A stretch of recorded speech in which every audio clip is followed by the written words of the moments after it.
¿Cómo puedes saber si realmente has nacido de nuevo? No se trata solo de una emoción pasajera o una decisión del pasado. El apóstol Juan nos da señales concretas, visibles y transformadoras que revelan si tu fe es genuina. Bienvenido a Sabiduría para el Corazón con el pastor Stephen Davey en la voz y adaptación de Daniel Cuquín. Hoy comenzamos una nueva serie de estudios en la primera carta de Juan titulada Sin duda alguna. En este primer mensaje exploraremos lo que realmente distingue a quienes han sido transformados por Dios. Acompáñenos en esta lección titulada Evidencia de una fe auténtica.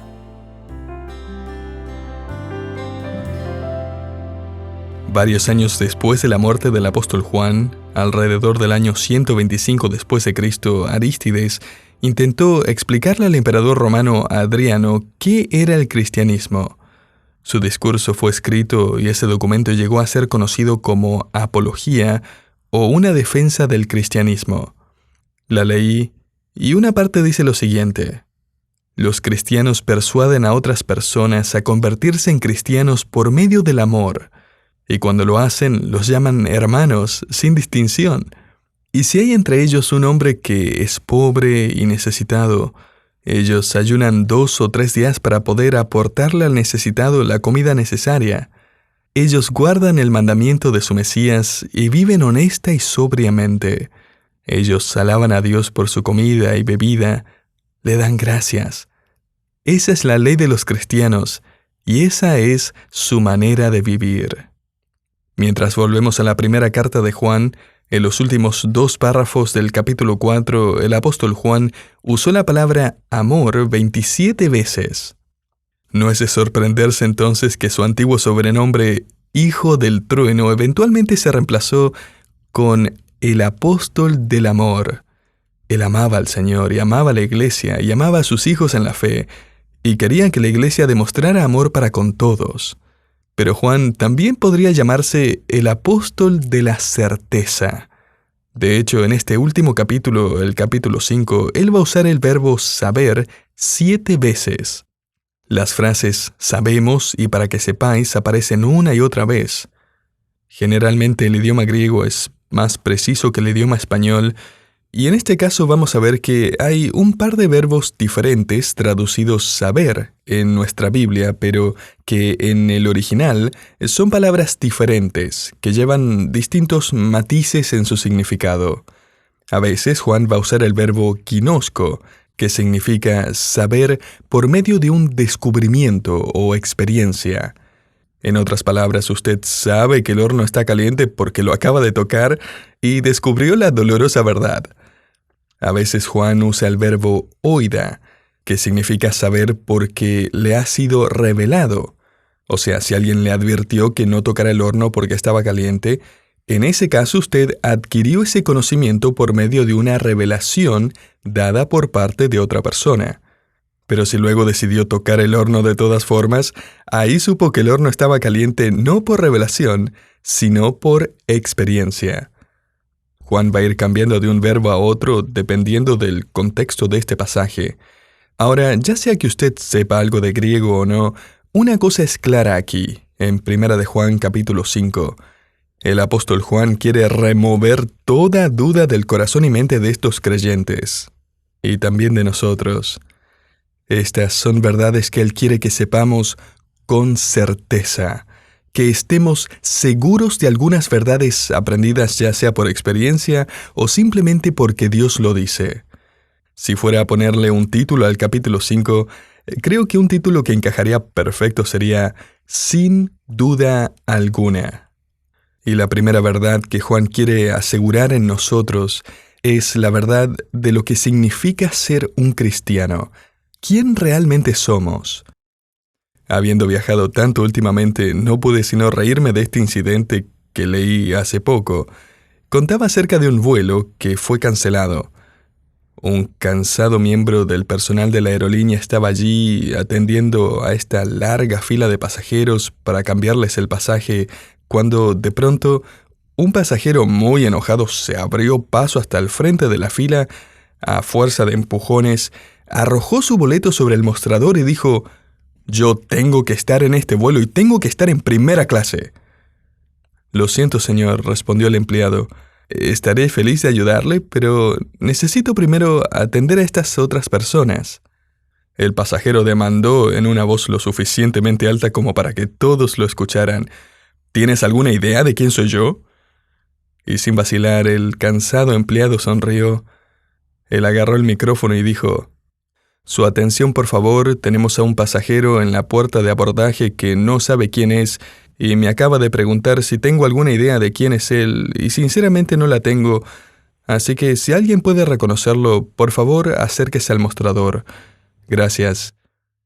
El hombre se fue avergonzado, frustrado y enojado, mientras que un estallido de aplausos brotó de la multitud de personas en el terminal. Hablando en serio, a decir verdad, todos eventualmente nos hacemos esa misma pregunta. Fuera de la Biblia solo hay frustración, porque el mundo no tiene la respuesta. ¿Quiénes somos? ¿Y a quién pertenecemos? El apóstol Juan no quiere que tengamos duda o inquietud alguna acerca de quiénes somos y a quiénes pertenecemos. Así que él comienza escribiéndonos acerca de lo que llamaremos nuestro lazo familiar. Note la primera parte del versículo 1. Todo aquel que cree que Jesús es el Cristo es nacido de Dios. Los tiempos gramaticales en los que se encuentran estos verbos clarifican que lo que Juan está diciendo aquí es que la persona que persiste en creer que Jesús es el Cristo está revelando que ha nacido de Dios. Esa persona pertenece a la familia de Dios, ha nacido espiritualmente de Dios. Y la evidencia de esa nueva vida espiritual es que él cree que Jesús es el Cristo. Creer. Eso significa poner su confianza en Él. Creer que Jesús es el Cristo significa que usted cree que Jesús fue más que solo un hombre, que Él era el Mesías divino, el ungido de Dios. Mire, usted nunca podrá entender y aceptar quién es usted mismo hasta que crea por fe en quién es Jesús. Un artículo titulado «Las sorprendentes creencias de nuestros futuros ministros» incluían los resultados de una encuesta tomada en seminarios de varias denominaciones. Cuando les preguntaron a los estudiantes de estos seminarios, ¿cree que Jesús resucitó físicamente?, el 54% dijo que no. ¿Cree en el nacimiento virginal de Cristo? El 56% dijo que no. ¿Cree en la deidad de Cristo? El 89% dijo que no. ¿Cree en la segunda venida de Cristo? Y el 99% dijo no. Lo realmente preocupante acerca de esta encuesta es que se tomó en 1961. El apóstol Juan no nos está dando algún tipo de credo que tenemos que afirmar. Él está señalándonos hacia la misma persona de Jesucristo. Y de hecho, quiero que note que Juan usa el tiempo presente. Jesús es el Cristo. No solo que Él fue, sino que aún ahora, hoy, y esto hace referencia a su resurrección, Él es. Quizás quiera subrayar esa pequeña, aunque poderosa palabra, es. En esta frase introductoria, Jesús es el Cristo. Querido oyente, es posible que usted tenga una identidad eterna e inmutable en Cristo gracias a la eterna e inmutable identidad de Cristo como el Mesías. Juan efectivamente dice: no quiero que duden de su eterno lazo familiar. Y ahora note que Juan hace referencia a nuestra comunión familiar. Él continúa diciendo en 1 Juan 5:1, «Y todo aquel que ama al que engendró, ama también al que ha sido engendrado por él». O sea, si ama a Dios, va a amar a sus hijos. Si tiene comunión con el Padre, va a querer tener comunión con la familia del Padre. Jesús dijo: «El mundo sabrá que son mis discípulos». Y agregó esto: no por cuántas veces oran, o por cuántos versículos pueden recitar, o cuántas veces van a la iglesia. El mundo no se va a preocupar mucho por eso. De hecho, hay otras religiones en el mundo que hacen un trabajo mucho mejor que nosotros en esas áreas. Pero esto es lo que van a reconocer que es únicamente de parte de Cristo. Jesús dijo, «En esto conocerán todos que son mis discípulos, si tuviereis amor los unos con los otros». Juan 13:35. Esta fue la característica que Arístides destacó en los cristianos cuando le escribió al emperador romano.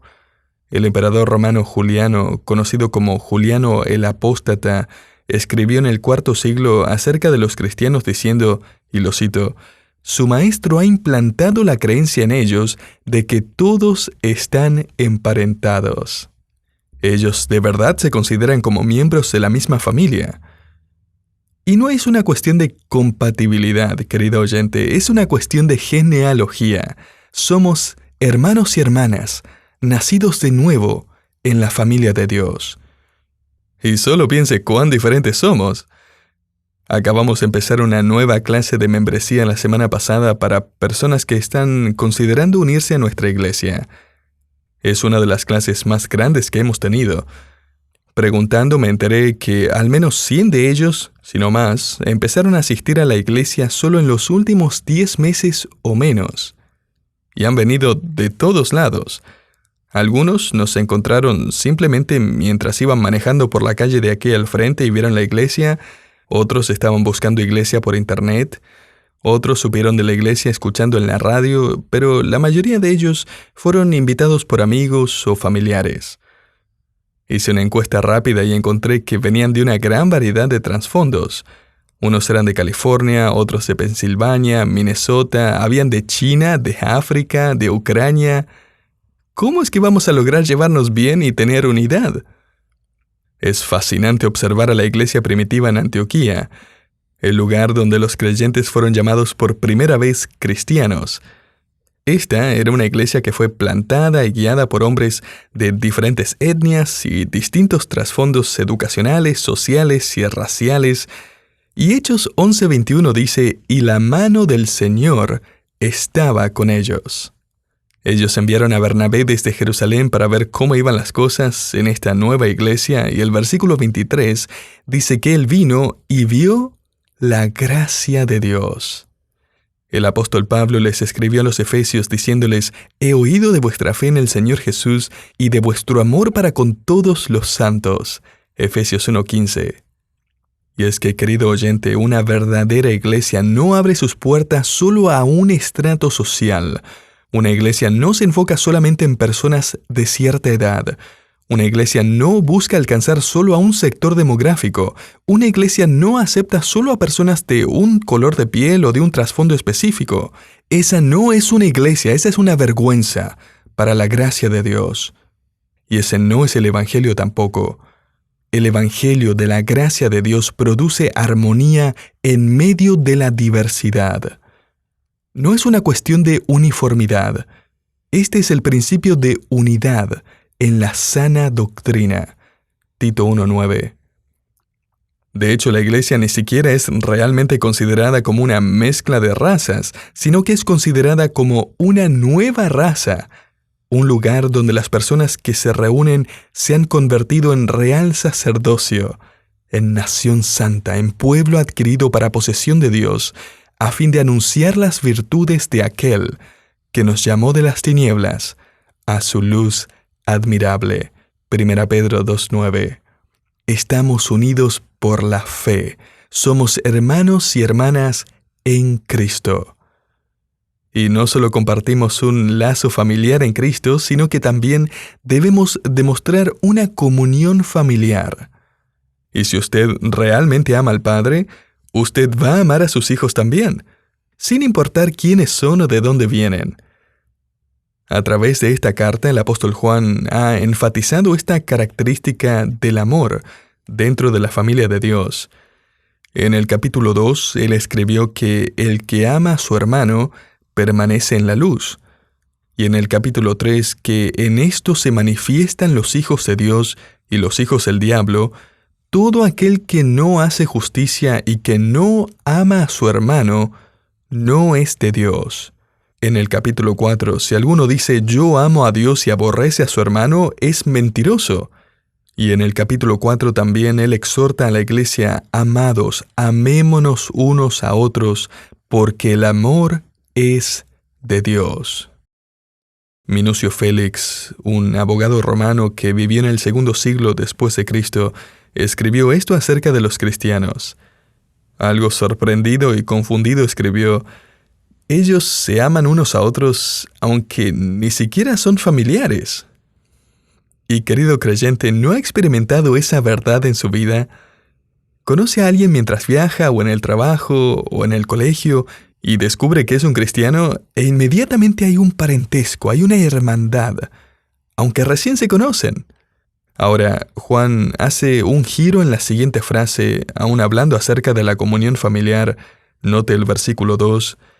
En esto conocemos que amamos a los hijos de Dios, cuando amamos a Dios.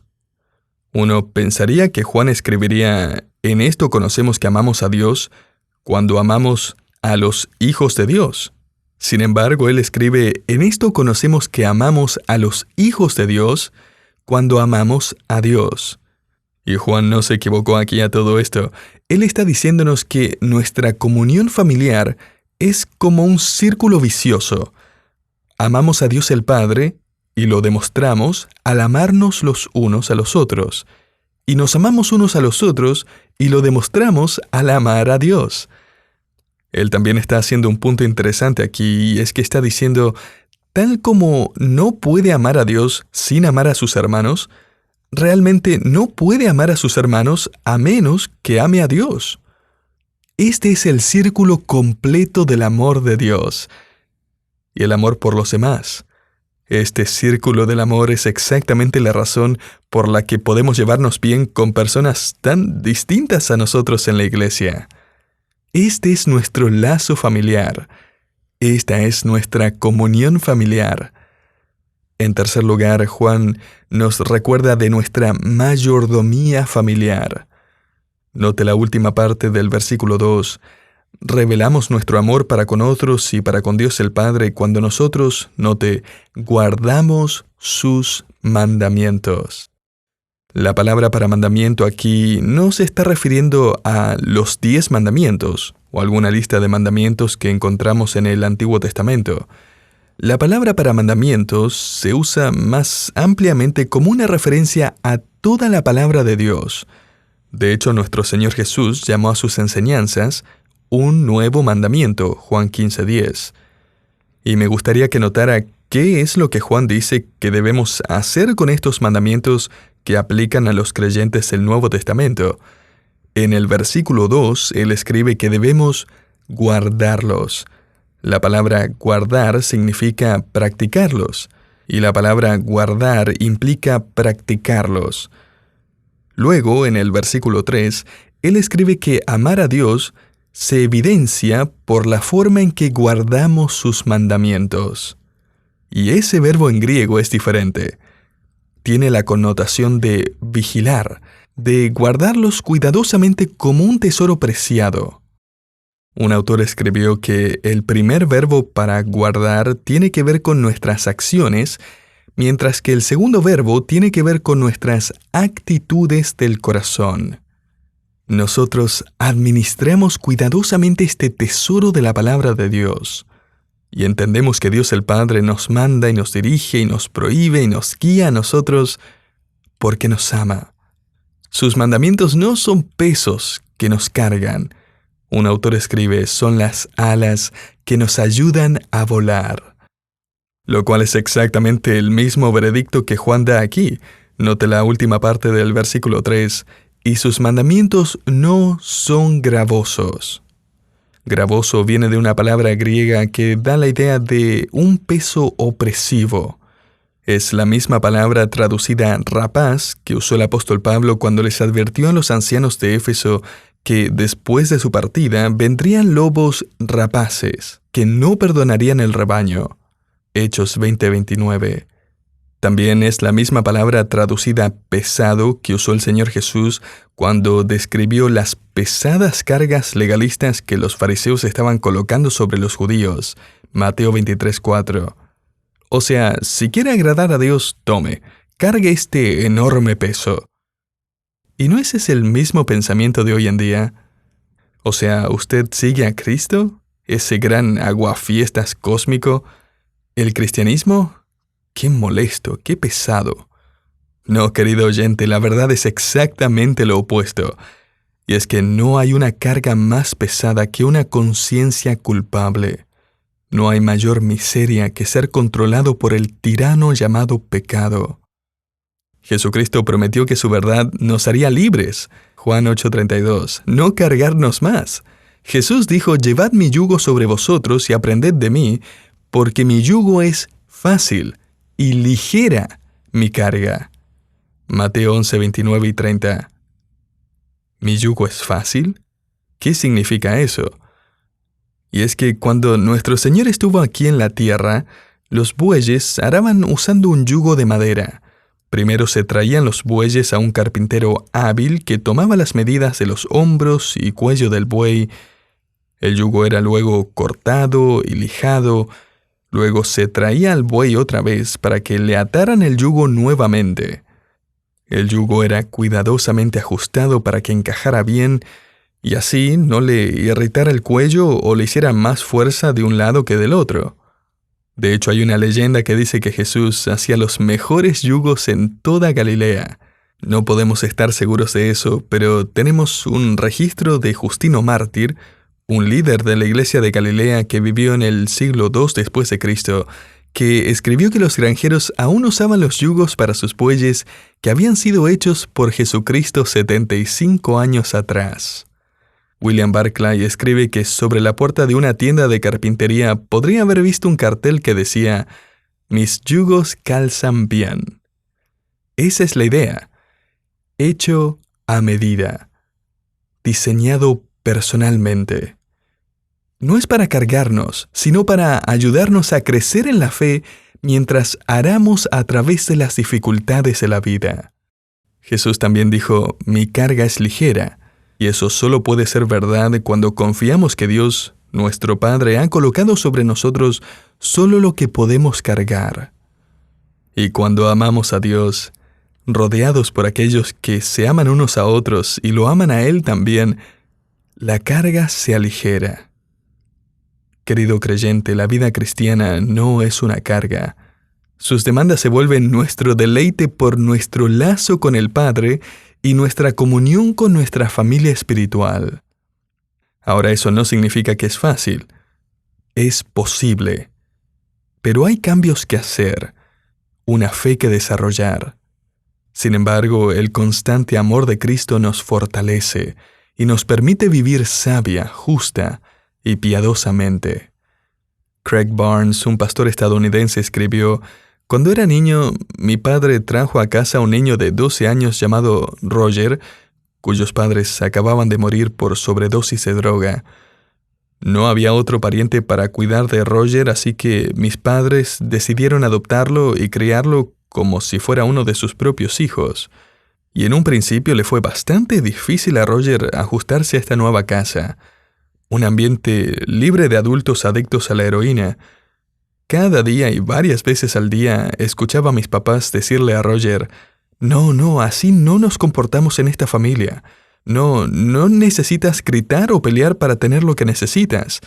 No, Roger, esperamos que muestres respeto en esta familia». Y Roger empezó a cambiar. Craig Barnes hace el siguiente punto. Ahora, ¿tuvo que hacer Roger todos esos cambios para convertirse en parte de nuestra familia? No, él se convirtió en parte de nuestra familia simplemente por la gracia de mis padres.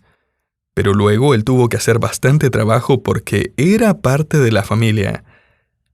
Y le fue difícil cambiar. Todo lo que él conocía era tan diferente, y tuvo que trabajar en todo ello. Pero él estaba motivado por gratitud y por el increíble amor y la gracia que había recibido. Querido creyente, ¿tiene usted un montón de trabajo duro que hacer ahora que el Espíritu lo ha hecho un miembro de la familia de Dios? Ciertamente, pero no para que pueda convertirse en un hijo o una hija de Dios. Usted ya lo es. por gracia, a través de la fe en Cristo.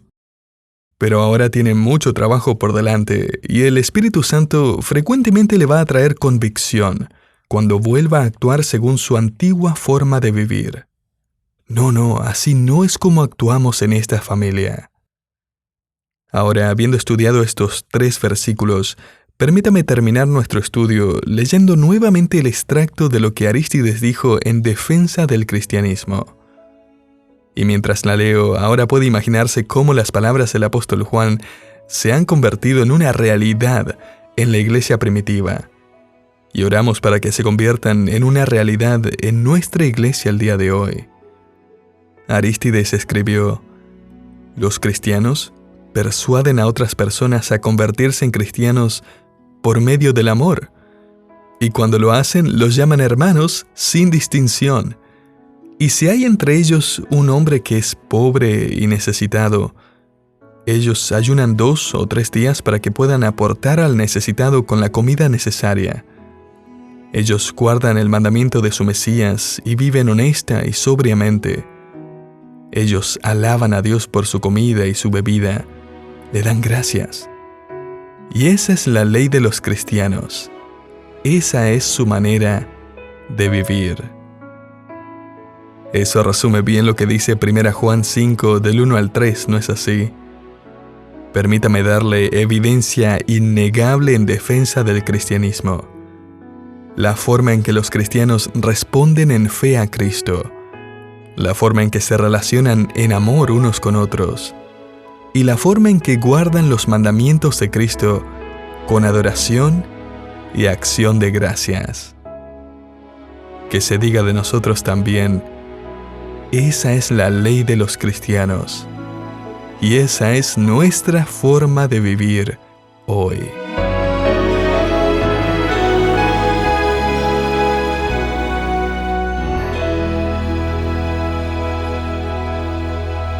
Una fe auténtica se refleja en cómo creemos, cómo amamos y cómo obedecemos.